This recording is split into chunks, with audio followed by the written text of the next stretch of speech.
पूजनीय वंदनीय कथाकार बुजुर्गों, दूर दराज से चल करके आए धर्म प्रेमियों, सती सीता सावित्री की पावन भूमि पर पैदा होने वाली माता बहन देवियों, नौजवान साथियों, नन्हे मुन्ने बच्चे और बच्चियों, जहां तक आप गांव वासी हमारी आवाज को सुन रहे हैं, आप सभी को हाथ जोड़ के साथ हो गए। देखो प्रेमियों, आज हमारी संगत के कर्मठ कार्यकर्ता, वरिष्ठ कार्यकर्ता भाई ईश्वर सिंह की पुण्यतिथि है। वो हमारी संगत के खिलौना थे। जब भी साथ में प्रचार पर निकलते हमेशा प्रेमियों हंसते रहते और हंसाते रहते, ऐसे यानी विलक्षण प्रेमी थे। और आप भाई बहनों से मैं निवेदन करता हूं, उनकी आत्मा की समान तो 100% नहीं, 101% गुरु महाराज ने की है। लेकिन आज फिर भी आप सभी भाई बहन 2 मिनट के लिए आंख बंद करके और गुरु महाराज का ध्यान करेंगे और गुरु महाराज से प्रार्थना करेंगे कि जहां भी ईश्वर भाई की आत्मा है उसको अपने चरणों में जगह दे। जय गुरुदेव, जय गुरुदेव।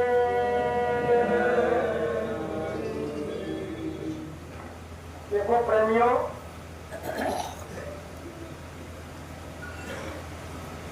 पुण्यतिथि किसको कहते हैं? महापुरुषों के यहाँ जब किसी महात्मा से, सतगुरु से नामदान लेकर के, गुरु दीक्षा, गुरु मंत्र लेकर के जीते जी इसी मनुष्य मंदिर में अपनी आत्मा को जगा करके परमात्मा के पास पहुंचा दे,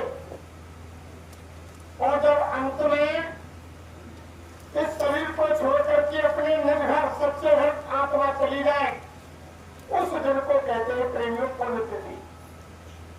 वो असली पुण्यतिथि होती है। और जन्मदिन किसे कहते हैं प्रेमियों? संत महात्माओं के यहाँ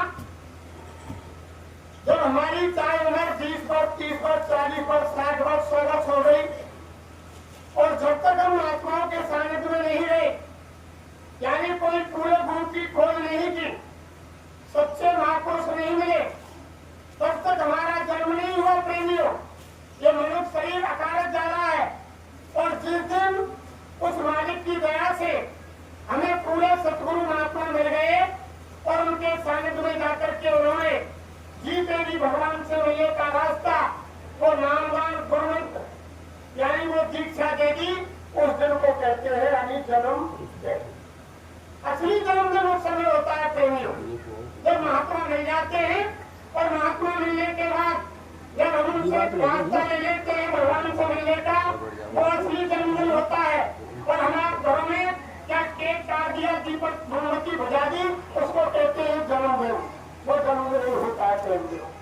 तो आज हमारे ईश्वर भाई की पुण्यतिथि है, और जो गुरु महाराज के दीवाने हैं, जो गुरु के बंदे हैं, वो यानी उनके घरों में जो भी कार्य होता है, शादी का, विवाह का, कथा का, कीर्तन का, मरण का, जन्म का, वो यानी मालिक के वचनों से ही शुरू होता है। वो घर परिवार यानी बड़े सौभाग्यशाली हैं, और ये आत्माएं बड़ी यानी पुण्यात्माएं हैं जहाँ पर ऐसे कार्यक्रम होते हैं प्रेम।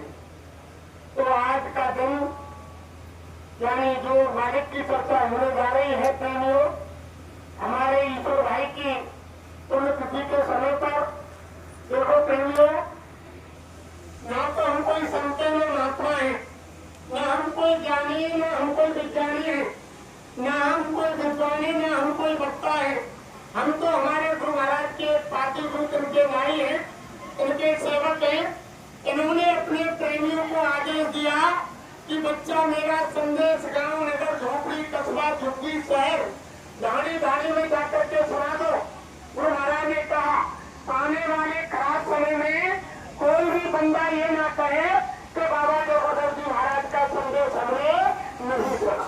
तो गुरु महाराज ने आदेश दिया कि बच्चे बच्चियों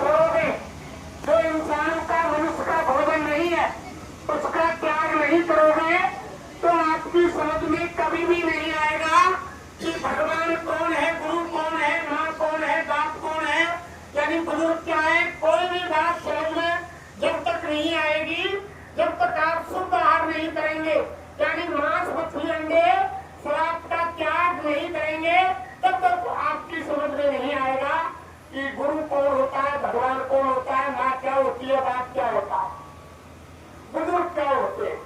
तभी समझ में आएगा। तभी तो महापुरुषों ने कहा कि जैसा खावे अन्न वैसा हो गए मन, और जैसा पीवे पानी और वैसी हो गए वाणी, और जैसो करे संग और वैसो आवे रंग, और जैसी करे बात और यानी जैसो करे साथ और वैसी आवे बात। जैसा हम जहाँ बैठेंगे ऐसा ही आएगा प्रेम। तो महात्मा कहते हैं कि अगर तुमको खराब समय से बचना है, आने वाले भयंकर समय से, मुसीबतों से आपको निकलना है, घर परिवार में सुख शांति चाहते हो, यानी अपने परिवार को खुशी देखना चाहते हो, घर में सुख समृद्धि चाहते हो, यानी घर परिवार में बरकत चाहते हो, तो हमारे गुरु महाराज ने कहा कि आप सबसे पहले शाकाहारी हो जाए। जब आप शाकाहारी हो जाएंगे तो आपका बचाव हो जाएगा। गुरु महाराज ने कहा जब भयंकर समय आएगा, और भयंकर समय क्यों आएगा प्रेमियों, कि जब जब युग परिवर्तन हुआ तब तक धरती पर भारी विनाश हुआ। शत्रु में जब यानी शत्रु जाने लगा और उसका समय पूरा हुआ और त्रेता आने की तैयारी हुई, तो यानी त्रेता आने से पहले ही शत्रु के अंत में धरती पर भारी विनाश हुआ और यानी भारी जंगल की आनी हुई। ऐसे ही त्रेता जब समाप्त हुआ, अंत में द्वापर की आने की तैयारी हो रही थी, उस समय धरती पर भारी विनाश हुआ, बहुत जंगल की आनी हुई। उसके बाद जब त्रेता का समय पूरा हुआ, द्वापर आने लगा।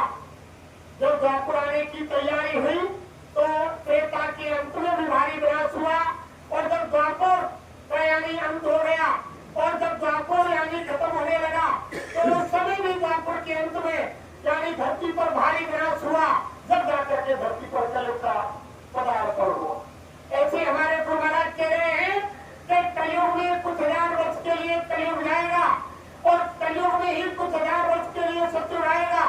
कलयुग समाप्त नहीं होगा प्रेमियों, बीच में ही कुछ समय के लिए संत महात्माओं की दया से वो धरती पर सत्युग का आगमन हो रहा है।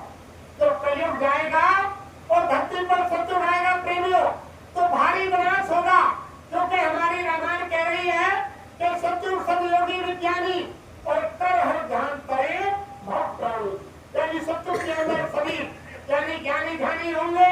तो उस समय जब कलयुग जाएगा, सत्युग आएगा, तो उस समय पापी कुटिल कुकर्मियां दुनिया से मिट जाएंगे। ये हमारे गुरु महाराज कह रहे हैं। तो धरती पर कैसा विनाश होगा गुरु महाराज बता रहे हैं कि कहे जय गुरुदेव पुकार, जमाना बदलेगा, प्रजा बहुत मरेगी जग में, और यहाँ से पड़ी सड़ेंगी घर घर में, उठाने वाले मिलेंगे ना यार, जमाना बदले। ऐसा विनाश होगा धरती।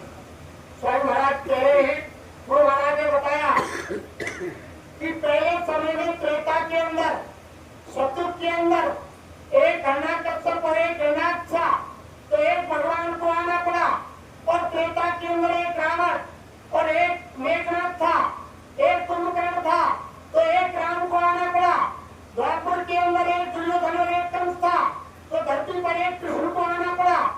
आज के समय में कलयुग के अंदर भाई बहनों, हमारे गुरु महाराज ने बताया कि आज के समय में घर घर में रावण और कंस की प्रवृत्ति हो गई। अब इतने यानी कंस और रावणों को मारने के लिए इतने यानी राम और कृष्ण कहां से आएंगे। तो गुरु महाराज ने कहा कि यानी त्रेता का युद्ध मैदान में हुआ और द्वापर का महाभारत मैदान में हुआ। अब का यानी कलयुग का जो युद्ध होगा, महाभारत होगा, वो किसी मैदान में नहीं होगा प्रेमियों, वो घर घर में होगा और आंगन आंगन में होगा। अपने कर्मों की ही तलवार बनेगी। तभी तो बाबा जी ने कहा कि लाशें पड़ी सड़ेंगी, घर घर में उठाने वाले मिलेंगे ना यार, जमाना बदलेगा। ऐसा समय आ रहा है। तो गुरु महाराज आप सभी भाई बहनों को खराब समय से बचाना चाहते हैं। इसलिए बाबा जय गुरुदेव ने हिंदुस्तान के कोने कोने में अपने प्रेमियों को आदेश देकर कहा कि सबको बता दो कि आप शाकाहारी हो जाओ। और शाकाहारी होने की भी एक तारीख निश्चित है प्रेमियों। रात दिन चिल्ला रहे हैं बाबा जी के मंदिर के बाबा जी का कहना है और शाकाहारी रहना है, लेकिन जिस समय वो शाकाहारी की तारीख निकल जाएगी उस समय सारा प्रचार बंद हो जाएगा और कर्मों की माफी भी उस तारीख से पहले मिलेगी। जब वो तारीख खत्म हो जाएगी और न्याय के तख्त पर जब जज बैठ जाएगा तो वो तुम्हारे कर्मों की फाइल को लेकर तो वो फैसला सुनाएगा, उस समय तुम्हारे कर्मों की माफी नहीं मिलेगी। इसलिए वो महाराज कह रहे हैं कि अभी समय है बचना चाहो और फिर मत कहना हमें बचाओ। अभी भी समय है प्रेमियों, इसलिए चले जाओ। आप रात दिन देख रहे हैं, यानी 2019 में जो संत महात्माओं ने कहा, हमारे गुरु महाराज ने कहा, पहले ही आगाह कर दिया था। 80 से पहले गुरु महाराज ने बताया था कि खा लो पी लो मौज उड़ा लो, कितने फैशन यार बना लो, इन कुछ ही साल में और आधी ही जनता रहनी है बिल्कुल मेरे नाम। पूरा विश्व चेतेगी वो ऐसी ही बीमारी है और बच नहीं सकता किसी दवा से, हो वेदन की खानी है और दवा से कोई नहीं हो फायदा। शरीर छोड़ है जा लेगा फंसे काल के जाल में और आधी ही जनता रहनी है बिल्कुल मेरे नाम। महाराज ने कहा कि वो बीमारी पूरे दिशा से आएगी प्रेमी। गुरु महाराज ने 71, 72, 73 में ही बता दिया 80 से पहले ही कि ऐसा समय आएगा, लेकिन लोगों ने विश्वास नहीं किया। जब 2019 के अंदर वो कोरोना नाम की छोटी सी बीमारी आई, भारत ने सारे विश्व को तबाह कर दिया और यानी घर घर में लाशें बिछ गई उस समय और यानी जेसीबी से उठाकर गड्ढों में डाली गई, उनको उठाने वाले पैदा नहीं हुए। यानी कोई मरीज घर में हो गया और मरीज यानी माँ बाप को कोरोना की बीमारी लग गई। माँ बाप बेटा बहू से बाहर लगा रहे हैं कि बेटा बहू हमें बचाओ, अब बेटा बहू कह रहे हैं मम्मी पापा से कि मम्मी पापा दूर रहो, तुम तो मरी रहे हो, हमारे अंदर बीमारी क्यों रहना चाहते हो, दूर रहो दूर रहो। डॉक्टर आएगा वो तुम्हारी बीमारियों का इलाज करेगा। अगर बहू बेटा को बीमारी लग गई, माँ बाप से बाहर लगा रहे हैं कि मम्मी पापा हमें बचाओ, मम्मी पापा कह रहे हैं कि बेटा दूर रहो दूर रहो, डॉक्टर तुम्हारी बीमारी का इलाज करेगा। सारा प्यार मोहब्बत खत्म प्रेमियों समय, कोई प्यार मोहब्बत नहीं रहा। यानी बस बंद, ट्रेन बंद, स्कूल बंद, बाजार बंद, यानी सारी चीज बंद। अपना ही मकान है, अपने ही मकान के सामने गली है, अगर कोई मरीज निकल आया रस्सियां डल गई, यानी बाहर के कर्मचारी अधिकारी आ गए, तुम खुलेआम रास्ते में घूम नहीं सकते, छत पर घूम नहीं सकते, तुम्हारा पैसा बैंक से निकाल नहीं सकते, तुम्हारे पास पैसा है और यानी बाजार से सामान नहीं ला सकते। ऐसी पाबंदी एक छोटे से कोरोना ने लगा दी प्रेम, सारा प्यार मोहब्बत खत्म हो गया। अगर कोई हमारा मरीज यानी कोरोना से विकसित हो गया, अस्पताल में मृत्यु हो गई, उसकी डेड बॉडी आई पॉलिथीन में पैक होकर, अंतिम समय में सब भाई चेहरा देखते हैं। अरे चेहरा देखने की क्या चला है प्रेमियों, किसी ने हाथ से छुए तक नहीं, ये भी नहीं देखा कि ये हमारे मरीज का शरीर है। बाहर से प्रशासन आया यानी कर्मचारी आए, शमशान भूमि में जला करके चले गए, लेकिन किसी ने छुआ तक नहीं। वो हालत हो गई। अरे गुरु महाराज कह रहे हैं, अरे तो वो तो एक फिल्म का ट्रेलर था प्रेमियों, ट्रेलर। जब बीमारियों की आंधी आएगी, 1000 बीमारी एक साथ आएंगी, जब सबकी गाड़ी में आग लगेगी तो कौन किसकी आग बुझाएगी। महाराज कह रहे इसलिए आप शाकाहारी हो जाओ। ये इंसानों का भोजन नहीं है, मांस मछली अंडा शराब ये इंसानों का भोजन नहीं है।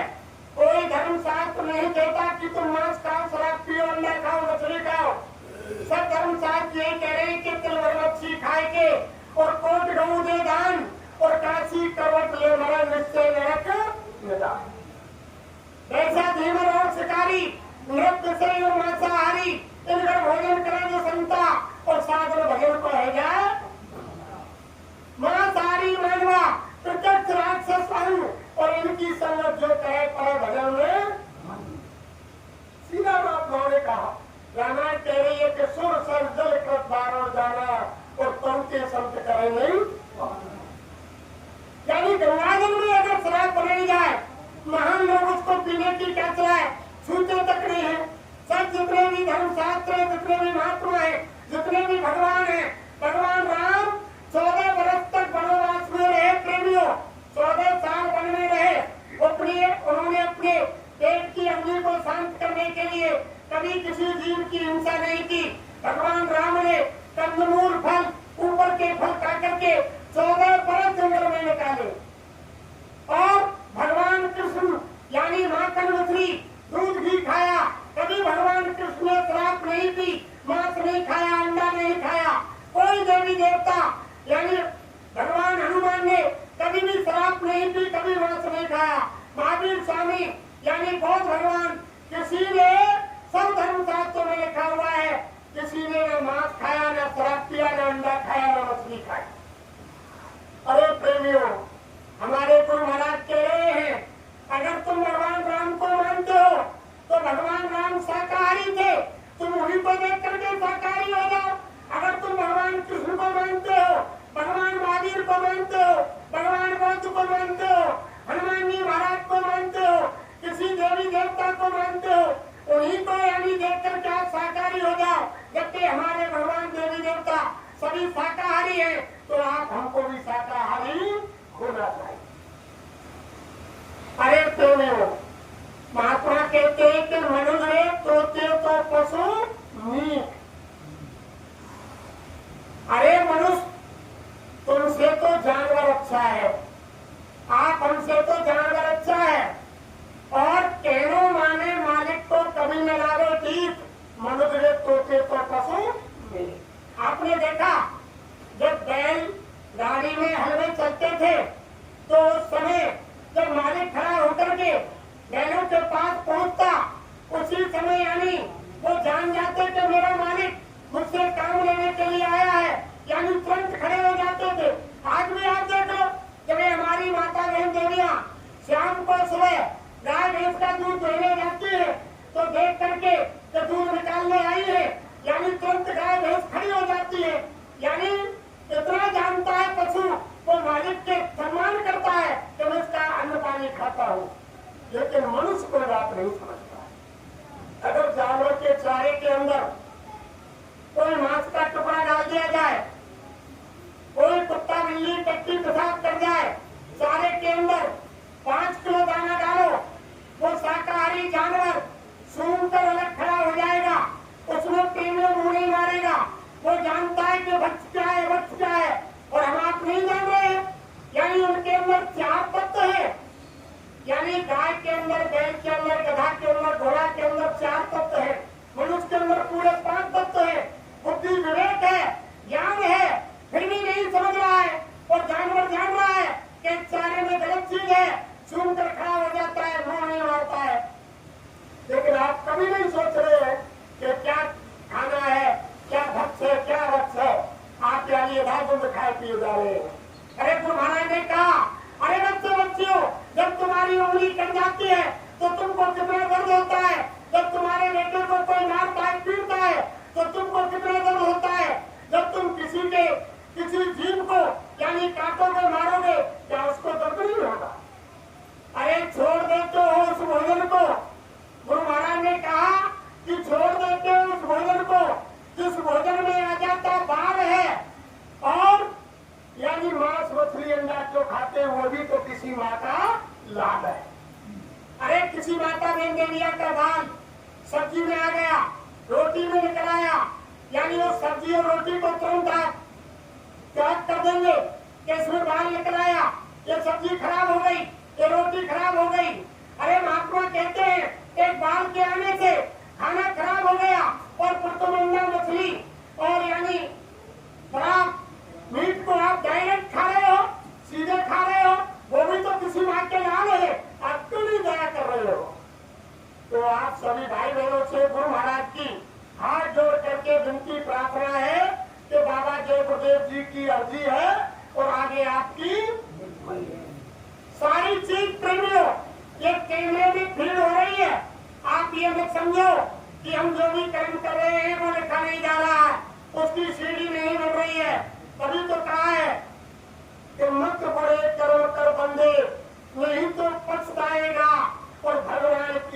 से तू कभी न बच पाएगा। गुरु महाराज ने कहा कि प्रत्येक जीव के साथ जन्म से ही दो दूत कंधों पर बैठ कर आते हैं और वो ऑटोमेटिक कैमरा हर जीव के यानी सर पर लगा हुआ आता है। और यानी वो ऐसा कैमरा है, लोहे लक्कड़ स्टील का नहीं है जो खराब हो जाए। और वो दोनों दूत कंधों पर बैठकर जन्म से ही आते हैं, लेकिन 5 साल तक कोई जीव को कर्म नहीं रखता। जब 5 साल से एक दिन ऊपर निकल जाता है उस समय दोनों दूत अपनी लिखाई शुरू कर देते हैं और कैमरे का बटन ऑन कर दिया जाता है। जो भी तुम अच्छा बुरा कर्म जंगल में, पहाड़ में, पर्वत में, रात में, दिन में, अंधेरे में, उजाले में, जमीन में, शीश महल में, जहाँ भी तुम अच्छा बुरा कर्म करेंगे तुम्हारे सारे कर्मों की सीढ़ी बन रही। दोनों दूत अच्छा बुरा लिख रहे हैं, एक अच्छा लिखता है, दूसरा बुरा लिखता है। जब तुम्हारे सांसों की पूंजी खत्म हो जाएगी और ये शरीर ध्यान से जमीन पर गिर जाएगा, जब धर्मराज के दरबार में तुम्हारी आत्मा यानी खड़ी की जाएगी, उस समय धर्मराज के सामने दोनों दूत अपनी किताब डाल देंगे कि देखो महाराज इन्होंने ये अच्छा किया, तब तो आप बड़े खुशी होंगे। और जब यानी दूसरा देवदूत बुरे कर्म की फाइल खोलेगा तब आप कहेंगे कि नहीं नहीं ये कर्म मैंने नहीं किए, इन्होंने वैसे ही लिख दिए। उस समय धर्मराज कहेगा इनकी वो पेंडुलम वो चुप निकालो, सीढ़ी में डाल दो। जब तुम्हारी सारी जीवन की जन्म से अंत तक जो पिक्चर बनी वो सीढ़ी में पेंडुलम चुप डाल दी जाएगी और तुम्हारे सामने वो यानी भीड़ चला दी जाएगी। जब तुम्हें सर्व से झुकना पड़ेगा और जब तुम्हें वो बात कबूल करनी बच नहीं सकते हो प्रेम। इसीलिए तो महात्मा कह रहे हैं कि मनुष्य जन्म अनमोल है, इसको आप क्यों बेकार में बर्बाद कर रहे हो। यानी 83,99,999 योनि भुगतने के बाद ये 84,00,000वीं योनि दया करके उस मालिक ने परमपिता परमात्मा ने अब की बार वो सुनहरा मौका गोल्डन चांस आप भाई बहनों को दिया है कि मैं आपको ये मनुष्य शरीर दे रहा हूँ और इसमें जीवात्मा को जगा करके अपने असली घर पहुँचा देना। और अगर तुमने ये काम नहीं किया और ये सुनहरा मौका निकल गया और आपने जीवन को यानी एक एक सांस को खोला करके व्यतीत कर दिया तो फिर दोबारा आपको ये मनुष्य शरीर नहीं मिलेगा। इसलिए हमारे गुरु महाराज कह रहे हैं प्रेमियों, ये मनुष्य शरीर यानी संसार में ऐसो आराम के लिए नहीं बना है कि आर निद्रा बेचुए तुम यानी पेट भरो, मकान बनाओ, धन संग्रह करो, बच्चे पैदा करो, इसके लिए नहीं दिया। ये तो विशेष काम के लिए दिया जो रामायण में लिखा है कि देह धरे का फले भाई और भजन राम सब काम बेहाई। ये परमात्मा के भजन के लिए आप हमारे लिए मालिक ने मनुष्य शरीर दिया हो दया करके। इसी मनुष्य शरीर में भगवान मिलते हैं प्रेमियों, जीतेगी इसी मानव मंदिर में। जब आपको सच्चे महात्मा मिल जाएंगे, वो सच्चे फकीर मिल जाएंगे, वो संत सदगुरु मिल जाएंगे, वो रास्ता बता देंगे। घर में बैठ करके जब आप वो साधन युक्ति करोगे तो आपको जब वो साधन युक्ति बताएंगे तो भक्त प्रेमियों घर में बैठ करके जीते जी भगवान का मालिक का दीदार दर्शन हो जाए। तो देखो प्रेमियों, पूजा 2 प्रकार की होती है, एक तो शरीर की पूजा और एक आत्मा से पूजा। जो आत्मिक धन होता है वो संत महापुरुषों के पास मिलता है।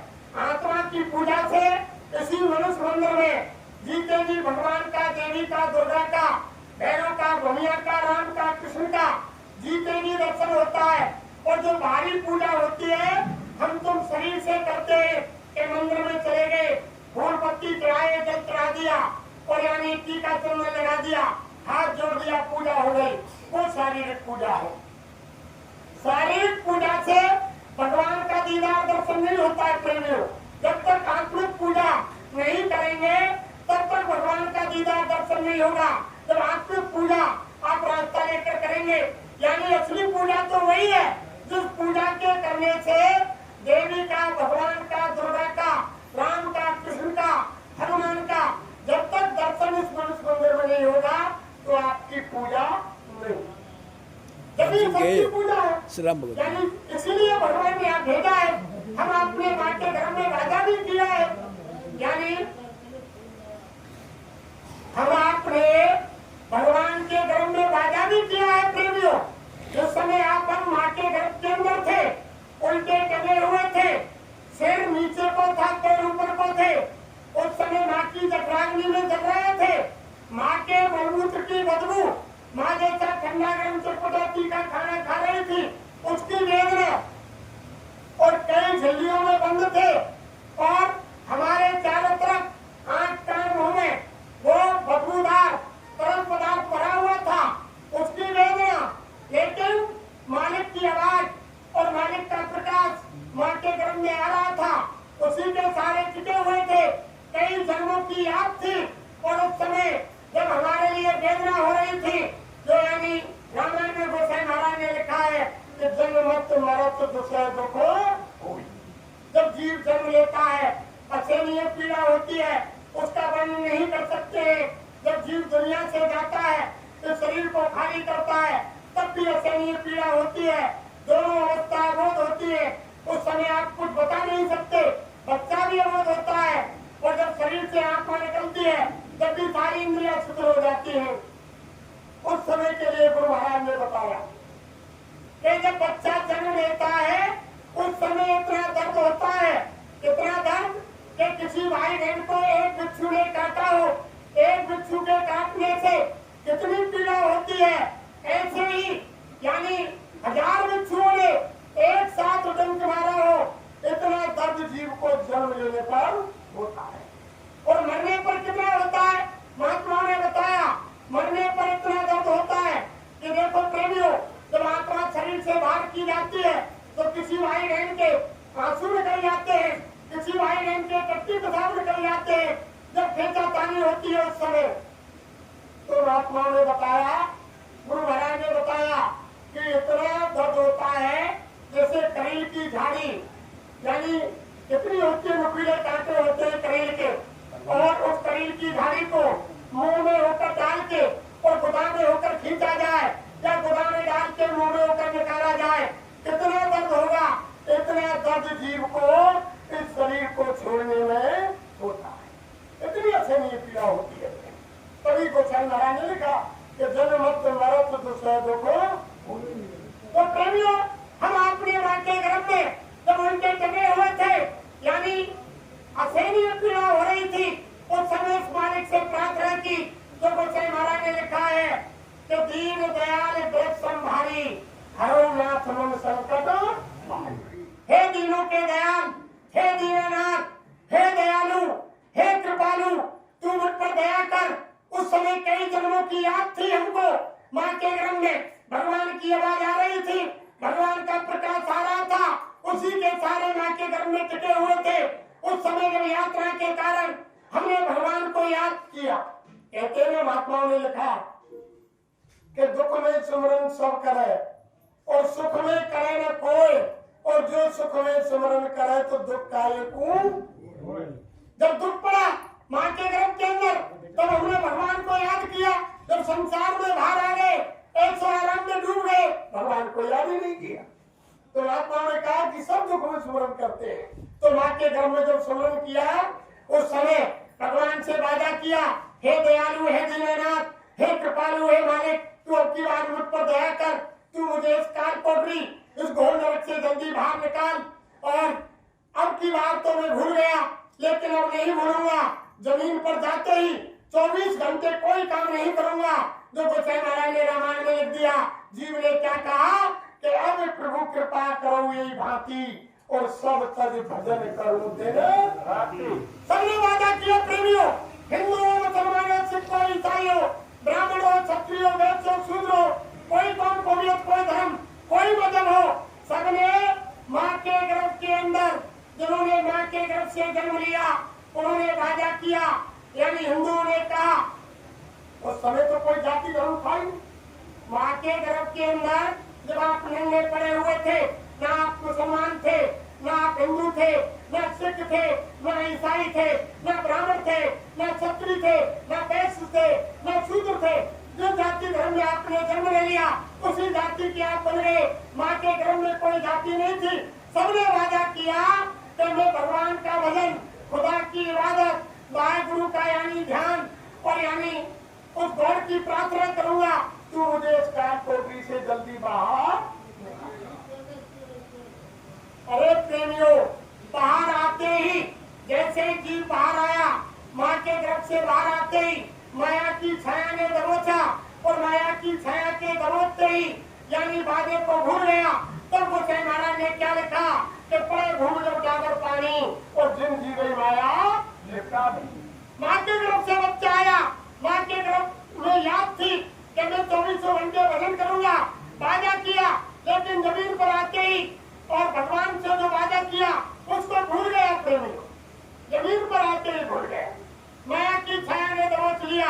जब बच्चा धीरे धीरे बड़ा होने लगा, जब बच्चा धीरे धीरे बड़ा होने लगा प्रेमियों, तो हमारा क्या सिखाने लगे कि बेटा दादा बोल, अम्मा बोल, मम्मी बोल, पापा बोल, ये तुम्हारी गाड़ी है, ये तुम्हारा बंगला है, ये तुम्हारे पापा है, ये तुम्हारे दादा है, ये तुम्हारे बाबा है। यानी भगवान के भजन के वादे की याद किसी ने नहीं बुलाई, सारी संसार की बात सिखाई। अरे प्रेमियों, जब देखा उस मालिक ने, दयालु ने कि यानी ये भूल गए वादे को, तो उसी वादे को याद दिलाने के लिए प्रेमियों धरती पर महात्मा आते हैं। हमारे गुरु महाराज आए और गुरु महाराज ने आते ही मंच से कहा कि हमारे वो देश से जहाँ तुम्हारा धाम और तुमको घर पहुंचा लो एक हमारा। हाँ, गुरु महाराज ने साफ शब्दों में कहा, अरे बच्चे बच्चियों, हम उस देश से आए हैं जो तुम्हारा असली घर है। ये संसार तुम्हारा नहीं है। यहाँ यानी तुम्हारे माँ बाप बुजुर्ग यहाँ से चले गए तो एक दिन आपको भी यहाँ से जाना है। ये तुम्हारा असली घर नहीं है, ये धोखे का है संसार। इसलिए हम उस मुकाम से आए हैं जहाँ तुम्हारा असली घर है और हम एक काम लेकर के आए हैं, तुम्हें तुम्हारे असली घर पहुँचाने के। गुरु महाराज ने आवाज लगाई प्रेमियों, सबको बुलाया, सबको नाम की दौलत बख्शीश की और सबसे कहा कि घर में बैठ के भजन करना। जब तुम भजन करोगे समय निकाल करके। और साईं महाराज ने कहा, अरे बच्चे बच्चियों, आपने माँ के गर्भ के अंदर 24 घंटे का वादा किया। साईं महाराज बोले, अरे बच्चे बच्चियों, हम जानते हैं तुम 24 घंटा भजन नहीं कर सकते, और चलो हम इतना श्लोक ये देते हैं कि 22 घंटे तुम संसार का काम करना, यानी दुकान का, दफ्तर का, खेती का, ईमानदारी और मेहनत से। जब शाम को घर में आओ, बाल बच्चों की सेवा करना, आएंगे का आदर सत्कार करना। जब तुम्हारे पास शाम को सोने जाओ, संसार का कोई काम नहीं हो, 1 घंटा शाम को और 1 घंटा सुबह भगवान का सच्चा भजन आप कर लेना, उसी में आपका कल्याण हो जाए। कितना श्लोक कर दिया प्रेमी, कितना श्लोक कर दिया।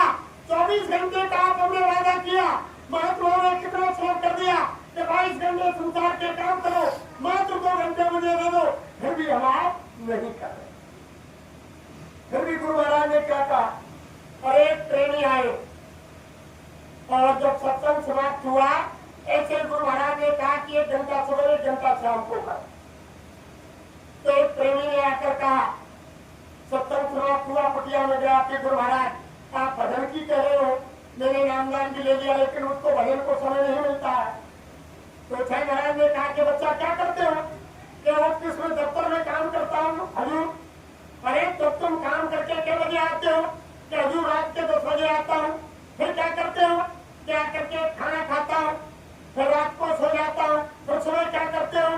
4 बजे जग करके यानी शौच आदि क्रिया से निवृत्त होकर स्नान करता हूँ, नाश्ता तैयार हो जाता है, ये करके और यानी ऑफिस चला जाता हूँ, मुझे समय नहीं मिलता। गुरु महाराज ने कहा, अरे बच्चा समय नहीं मिलता, चलो कोई बात नहीं। अरे तुम यानी 24 घंटे में भक्ति करने तो एक समय तो जाते होगे, कम से कम 2 समय नहीं जाते हो तो एक समय तो जाते होगे। तब उन्होंने कहा कि जी हजूर मैं शौच क्रिया को तो जाता हूँ। साईं महाराज बोले, कितने दयालु होते हैं महात्मा। अरे बच्चा, संसार में तुमको समय नहीं है, भक्ति करने तो तुमको जाना ही पड़ेगा।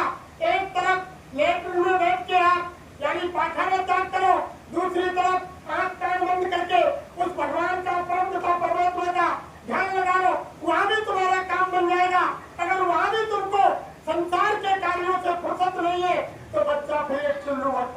डूब के मनुष्य शरीर पाना ही बेकार है। ये मनुष्य शरीर ही बेकार है, फिर तो आपको देना ही। आपसे तो जानवर बढ़िया है जो मालिक के कहे को मानते हैं और मालिक के कहे के अनुसार चलते हैं। गुरु महाराज ने कहा, अरे प्रेमियों समय निकाल करके भजन कर लो। ये मनुष्य शरीर भजन के लिए मालिक ने दिया है और भजन जवानी में होता है प्रेमियों, बुढ़ापे में नहीं होता है, जवानी में होता है। तो कर ले काट जवानी में, इस 2 दिन की जिंदगानी में मेहमान जवानी जाती है फिर लौट कभी नहीं आती है।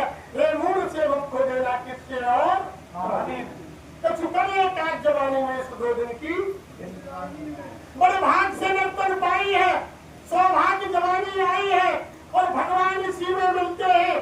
क्या ढूंढे पत्थर और पानी में, तो कर ले काट जवानी में, इस 2 दिन की जवानी। अरे प्रेमियों तुम भटक रहे हो कि भगवान मंदिर में मिलेंगे, भगवान मस्जिद में मिलेंगे, भगवान गुरुद्वारे में मिलेंगे, भगवान गिरजाघर में मिलेंगे, भगवान मथुरा में मिलेंगे, भगवान हरिद्वार में मिलेंगे, भगवान गंगा सागर में मिलेंगे। यानी वो महात्मा ने क्या कहा, कस्तूरी कुंडल बसे और मृग ढूंढे बनमाए और ऐसे घट घट राम है दुनिया जान। जो तलवाई तेल है और जो चकमक में आग और तेरा साईं तुझ में जाग सके तो वो परमात्मा अंदर बैठा हुआ है, हम उसको बाहर खोज रहे, जगह जगह ढूंढ रहे हैं। महात्मा ने यही तो कहा कि खोज री पिया को निज, खोज री पिया को निज घट में। जो तुम पिया से मिलना चाहो तो मत भटको जग में, खोज री पिया को निज घट में। वो पिया परमात्मा इसी मनुष्य मंदिर में विराजमान है, इसी में आत्मा विराजमान है। यानी हमारे गुरु महाराज ने बताया, यानी वो आत्मा और परमात्मा इसी मनुष्य मंदिर में बैठे हुए हैं। जहाँ हमारी माता बहन देवियाँ जब बिंदी लगाती है, हमारे भाई लोग जब टीका चिन्ह लगाते हैं, या दोनों आंखों के मध्य में वो जीवात्मा बैठी हुई है, यहीं से सारे शरीर का संचालन कर रही है। जैसे तुम्हारे गांव में कहीं तुम्हारे गांव का पावर हाउस बना हुआ है, बिजली घर बना हुआ है, अगर वहां से लाइन काट दी जाए तो सारे गांव की बत्ती गुल हो जाएगी, बंद हो जाएगी। ऐसे जीवात्मा यहाँ बैठी है, सारे शरीर का यहाँ से संचालन कर रही है। उसके ऊपर यानी वो परमपिता परमात्मा बैठे हुए हैं।